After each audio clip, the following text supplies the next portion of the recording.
플랜으로 플랜하라. 저희 주소가 plan.im입니다. 그죠? 네. 그 아이폰 사파리에서는 요 plan.im을 치시면 되고요. 그리고 안드로이드에서는 플랜 앱으로 구글 스토어에서 설치하실 수 있습니다. 자, 그러면은 오늘 깊은 고찰의 플랜 타임 진행하겠습니다. 오늘 이슈는 중국과 일본의 그 환율 전쟁입니다. 과연 한국은 안전할까요? 이게 보시면은 위안화 가치 뚝, 그죠? 보니까 위안화 가치가 16년 만에 지금 가장 최저를 기록하고 있다. 일본도 마찬가지죠.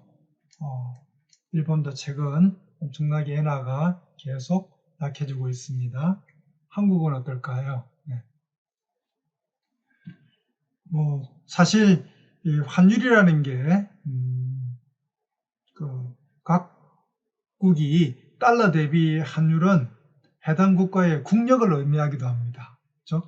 그 나라의 무역 수지, 서비스 수지를 합한 걸 경상수지라 그러는데 그 경상수지 그 흑자 여부를 이 환율의 흐름이 알려주고 있죠. 마치 돈을 잘 버는 그 기업의 주가가 상승하듯이 경상수지가 좋은 국가의 달러 대비 해당 국가의 환율은 달러 대비해서는 내려가고 환율도 가치는 그 나라의 우리의 로컬 통화, 즉 자기 나라의 통화 가치는 상승하게 됩니다. 우선 그 달러 대비 환율을 하나씩 살펴보도록 하겠습니다. 한국이죠. 한국이 최근에 조금 이렇게 올랐습니다. 그죠? 조금 올랐는데 요것만 가지고는 무슨 일이 있는지 잘 모르겠습니다. 이거는 중국이네요. 그죠? 중국이 많이 이렇게 오르고 있는 것 같습니다. 그죠? 이거는 일본이네요. 그죠? 일본이 145엔입니다. 그죠? 네. 그 다음, 네, 중국은 좀 더 급하게 이렇게 급등하고 있다는 것을 우리가 알게 됩니다. 이걸 한번 비교를 해볼까요? 네. 한 비교를 해보시면 세 개 나라인데요. 조금 이제 차이를 우리가 이해하게 됩니다. 사실 저희처럼 그 모든 정보가 이렇게 가격 흐름에 녹아있다. 가격 흐름에 녹아있다. 이 가격 흐름에 녹아있다라는 표현이 사실은 그 지금의 어떤 투자 이론 중에 그 어떤 효율적 시장 이론이라는 게 있습니다. 오늘 조금 살펴볼 건데 그 이론에 일치되는 거죠. 즉 모든 정보가 미래 정보, 과거 정보, 그리고 내부 정보까지 심지어 다 이 가격 흐름에 녹아 있는 겁니다. 따라서 이 가격 흐름이 어떻게 가냐에 따라서 우리가 그 국가의 어떤 미래를 어느 정도 알 수 있습니다. 한국 같은 경우는 그 최근까지 보면은 약간 우리가 이런 걸 역배열이라는 표현을 씁니다. 가격 흐름에서 이런 걸 정배열이라고 그러고요. 이런 걸 정배열이라고 그럽니다. 네. 그런데 지금 얼마 전까지만 하더라도 한국이 초록색 선, 그 다음에 빨간색 선, 밑에 까만색 선이 있었습니다. 얼마 전까지. 이런 상태를 우리가 역배열이라고 그러고요. 그런데 일본이나 중국은 지금 보면은 제일 밑에 초록색 선, 그 다음에 빨간색 선, 까만색 선. 그죠? 그 다음에 이제 우리가 이런 거 캔들. 이게 이런 걸 우리가 정배열이라고 그러죠. 자, 차이점을 아시겠습니까? 네. 일본과 중국은 오랫동안 지금 정배열 상태에 있습니다. 그런데 한국은 사실은 몇 개월 전만 하더라도 이런 역배열 상태에 있었습니다. 역배열과 정배열의 의미가 무엇일까요? 네. 이 정배열이 있다는 것은 중국이나 일본의 환율이 아주 계속 그냥 일본이나 중국의 그 가치가, 통화 가치가 계속 절하되고 있는 것을 의미합니다. 그런데 한국은 어떻습니까? 한국은 무슨 이유인지는 모르겠지만은 한국의 원화 가치는 계속 절상, 즉 달러 대비해서 강한 상태에 있었습니다. 그렇죠? 또 몇 개월 전에 일본하고 한국하고 스왑을 맺죠. 그래서 원화를 강세시키는 쪽으로 갔습니다. 원화를 안정시켰다고 이렇게 언론에서는 기사가 나오죠.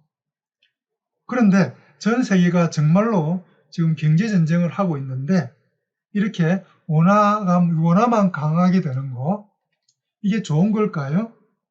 혹시 우리가 일본에 이렇게 당한 것은 아닐까요? 그리고 한국이 정말로 이렇게 다른 나라와 다르게 계속 원화 강세가 맞을까요?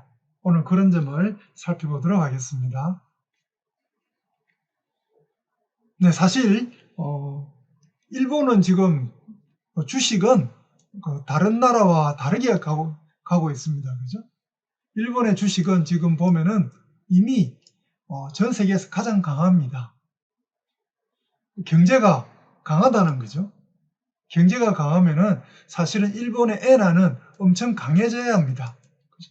강해져야 하는데 반대로 엔화가 엄청 지금 약한 상태에 있죠. 이거 문제가 있습니다. 그죠? 중국 위안화는 어떻습니까? 중국 위안화는 지금 여러 가지 이유로 마음 놓고 지금 이렇게 가치를 절하시키고 있습니다. 그죠? 어마어마하게 가치를 지금 절하시키고 있죠. 네. 심지어 요 당시, 그죠? 이때가 94년도인데 94년도 수준까지로 저희는 혹시 올라가지 않을까라고 생각하고 있습니다. 이때 어떤 일이 벌어졌죠? 예. 이때 우리 동남아에 있는 한국을 포함해서 모든 나라가 IMF를 경험한 시기입니다. 만약에 중국이 정말로 여기까지 위엔화를 절하를 시키거나 또는 위엔화가 절하가 된다면은 이번에도 그렇게 이 동남아를 비롯해서 한국이 쉬운 경제 상황은 아닙니다. 자, 이제 큰 흐름을 보겠습니다. 약 30년 동안 우리가 말하는 중국, 일본 그리고 한국의 어떤 환율 추이를 한번 보겠습니다. 중국은 조금 전에 살펴봤듯이 94년도에 그죠? 94년도에 엄청난 절하를 시킵니다. 그죠? 엄청난 절하를 시키죠.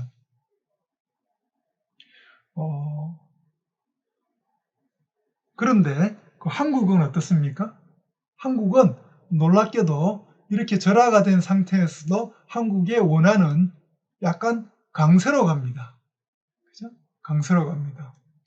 이거 있을 수 없는 일인데, 네. 일본은 선진국이니까 그렇다 치고요. 이런 상태에서 결국은 어떻게 되죠? 네.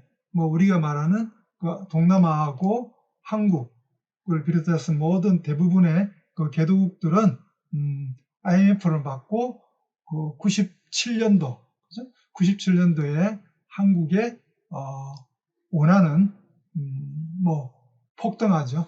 원화 가치가 2,000원까지 환율 절하가, 그죠? 원화 가치 절하가 있게 됩니다. 네. 그때 이후로 또 흥미로운 거는 한국은 또 이렇게 계속 원화가 강세가 됩니다. 그렇지만 중국은 계속 이 상태를 유지하면서 엄청나게 전 세계에 중국의 물건을 수출을 많이 하게 되죠. 여하튼 이런 상태에서 그죠? 다시 한번 이제 미국이 이때 우리가 아는 금융위기를 맞습니다. 미국이 금융위기를 맞죠. 2007년도. 미국이 금융위기를 맞으니까 미국 대비해서 일본의 엔화는 엄청나게 또 강세가 됩니다. 또 일본 엔화하고 미국 달러는 약간 이렇게 서로 트레이드오프 관계에 있죠. 네. 그런데 한국은 어떻습니까? 네. 한국은 다시 우리가 말하는 IMF 수준까지 우리가 2008년도에 그때 큰 또 위기를 맞죠. 한국의 원화는 이런 어떤 엄청난 그런 어떤 변동성을 가지고 있습니다. 그죠? 전 세계 흐름에 따라서. 그런데 이제 위엔화는 이때 부터 계속 지금 강세가 유지되고 있습니다. 한마디로 중국이 그 강대국으로 이제 돌아선 거죠. 그러다가 이제 2011년도부터 아주 재밌는 일이 벌어집니다. 그죠? 2011년도부터 네, 그 일본이 엄청나게 이때부터 엔화 절하를 진행하고 있습니다. 그죠?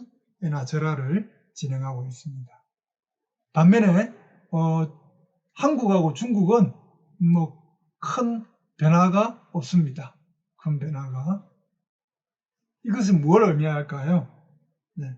이것은 결국 이 당시에 중국이 엄청나게 이때까지 무역 수지를 엄청나게 많이 벌었 시기였죠.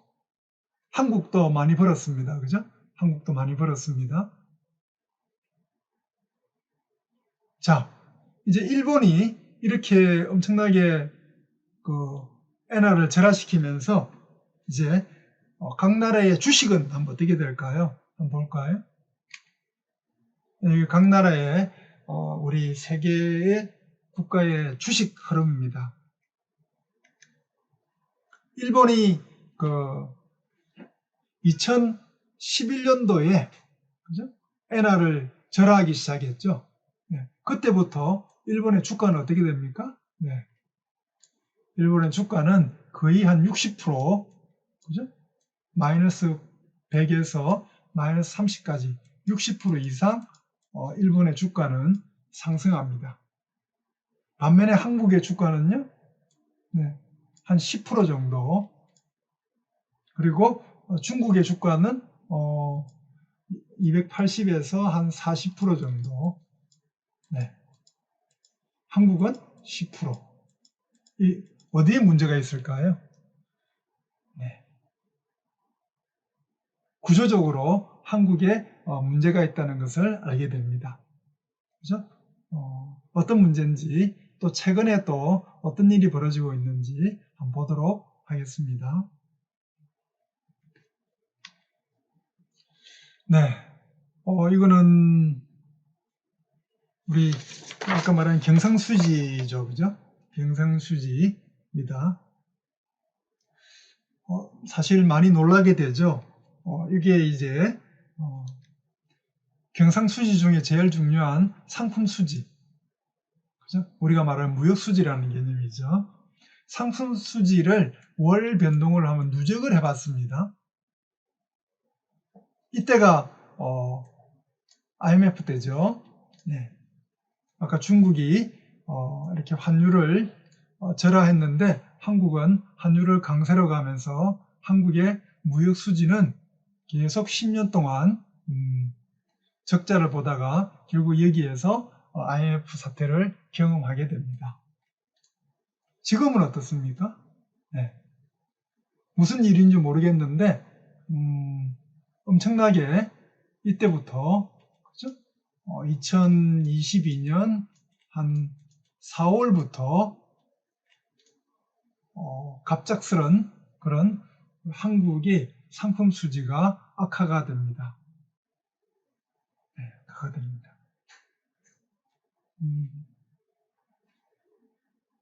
가장 큰 이유는 뭐 여러 가지 이유가 있겠지만은 대부분이 잘 아시겠지만은 바로 중국, 그죠? 중국과의 무역 수지 월 변동 누적 추이입니다.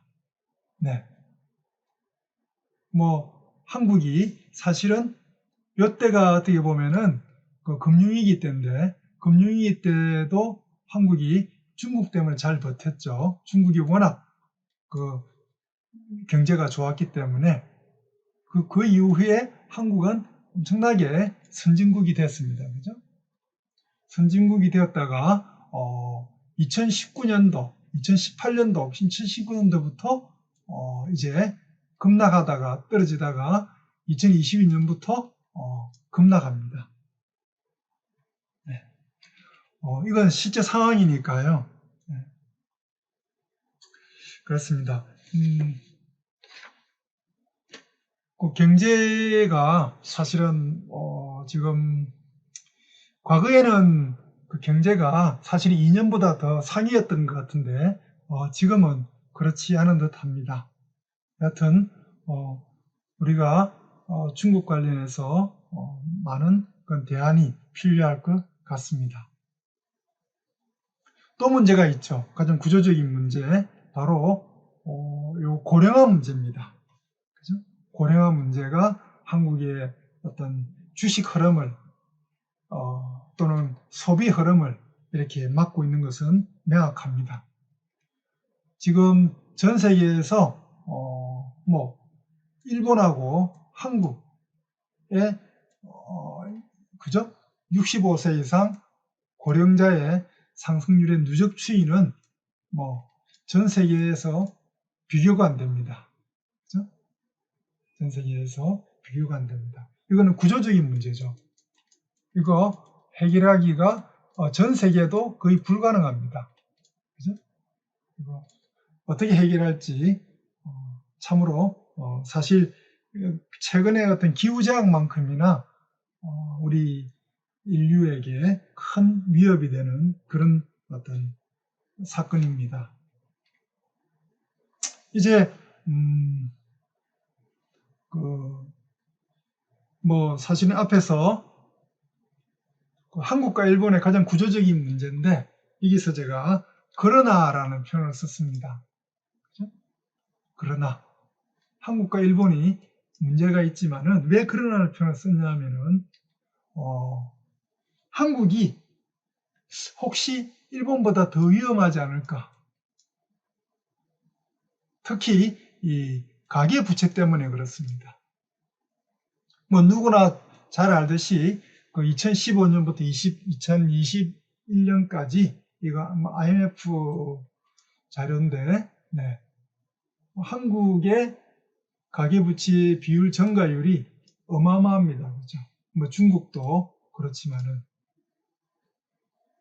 근데 이 부분에 대해서 좀 더 보시면은 일본입니다. 일본은 GDP 대비 그 가계부채 비율이 놀랍게도 변화가 거의 없습니다. 그죠? 한 40년 동안 그 일본이 잃어버린 30년 세월 동안에도 일본은 가계부채에 대한 비율이 일본이 가계가 건전하다는 거죠. 또 이것 때문에 일본이 현재까지 버티고 있는 것 같습니다. 반면에 한국은 어떻습니까? 네. 한국의 가계부채는 우리가 잘 압니다. 그죠? 잘 압니다. 한국도 사실은 요때까지만 하더라도, 그죠? IMF 때까지만 하더라도 한국의 가계부채는 한국은 건전했습니다. 그러다가 어마어마하게 지금 한국의 가계부채 비율이 심각함을 우리가 알게 됩니다. 네. 이 당시에 혹시 어떤 일이 있었는지 아십니까? 네, 이 당시에 유명한 그 신불자 사태가 있었습니다. 신용불량자 사태. 신불자가 300만 명이 되면서 물론 이 당시에 우리 이제 IMF 이후에 소비 진작을 위해서 한국의 그 가계가 건전했기 때문에 카드 발급, 무한대로 카드 발급을 했죠. 그 결과 이제 카드 사태가 발생했고, 그 신불자 사태가 큰 사건이었습니다. 그런데 만약에 지금, 그죠? 지금 신불자 사태가 나타나면 어떻게 될까요? 이 당시에 신불자 사태가 나타났을 때는 정부가 못 도와주죠. 신불자 사태는. 왜냐니까 열심히 이렇게 저축하며 살은 사람들하고 이렇게 빚을 낸 사람들과 어떤 형평성 문제 때문이죠. 그걸 모럴 해저드라고 그러는데, 이런 형평성 때문에 이렇게 카드 대란에 대해서 이렇게 정부가 적극적으로 도와줄 수가 없습니다. 그런데 이 당시에 그래도 잘 버텼던 거는 이렇게 빚이 계신 분들의 친척들, 지인들이 결국은 해결해 줬죠. 그리고 해결해 줄 수 있었습니다. 가게가 튼튼했기 때문에. 그런데 지금은요, 네, 가게가 튼튼하지 못합니다. 그래서 여러 가지 문제가 심각할 수 있습니다. 또 한 가지 우려되는 것은 바로 이 점이죠. 네, 우리가 지난주에 살펴봤죠. 어제 그저께 살펴봤나요? 네, 미국의 금리입니다. 그죠? 미국의 금리가 50년 만에 지금 의미 있는 급등을 했습니다. 저희 이렇게 가격 흐름을 분석하는 사람 입장에서는 그 7%까지도 저희는 5%는 이미 지금 대부분의 많은 애널리스트들, 이코노미스트들이 5%까지는 갈 수 있다고 주장하는 것 같습니다.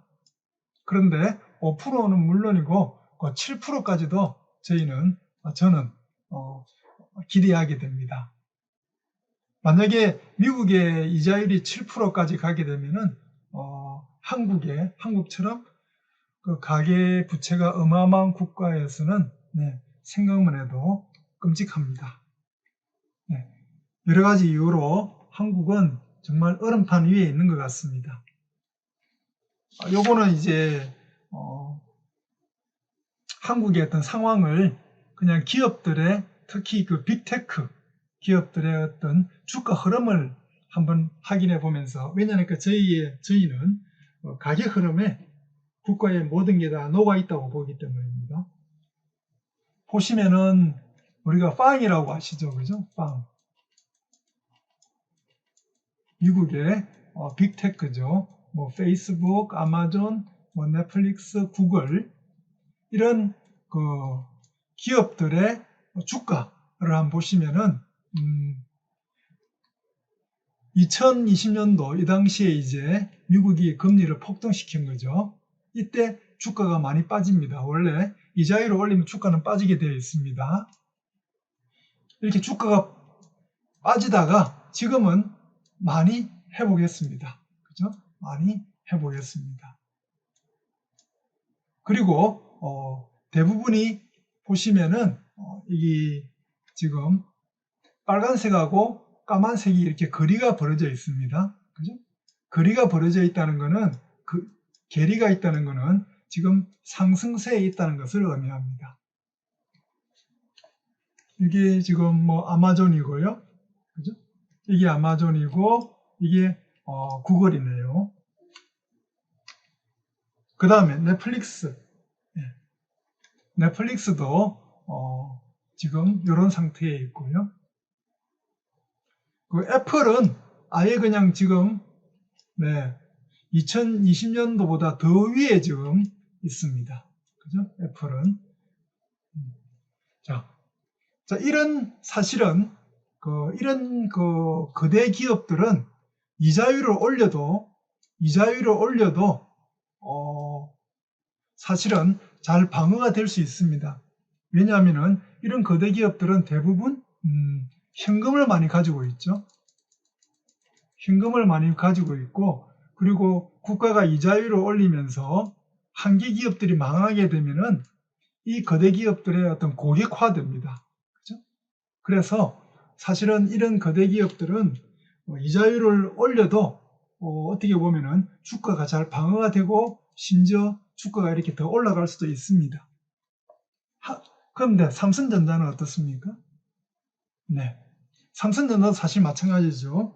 그 100조 이상의 현금을 가지고 있는 그런 어마어마한 기업인데, 네, 마찬가지로 2020년도에 폭락했다가 최근에 이렇게 올라가다가 여기 보시면은 이런 현상을 지금 겪고 있습니다. 그리고 고점 대비해서도 지금 많이 낮은 상태에 있고요. 이게 사실은 한국의 삼성전자가 여전히 지금 이런 낮은 상태에 있고, 또 이렇게 우리가 말하는 이런 걸 데드 크로스라 그러는데, 빨간색 선 이렇게 까만색 선이 만나는 걸 이런 상태에 있게 된 것이 한국의 현재 상황을 다른 나라 대비해서 대변하고 있는 거 아닌가, 그런 생각을 가지게 됩니다. 그렇습니다. 여러 가지 면에서 환율을 살펴보면서 지금 중국하고 일본은 지금 환율 하락을 통해서 경제 회복을 계속 시도하고 있는 거 아닌가, 그런 생각을 하게 되고요. 한국은 어떤 스탠스인지 사실 잘 모르겠습니다. 아직은. 그렇지만 우리는 희망을 찾고 싶죠. 네, 찾아야 되고요. 그렇지만 우리는 조심할 것은 조심해야겠습니다. 지금 상황에서 한국이 결코 환율과 관련해서 중국과 일본에 대비해서 호락호락한 상태는 아니다 라는 점이 오늘 결론이겠습니다. 자, 이것으로 오늘 이슈 분석은 마치겠습니다. 네, 감사합니다.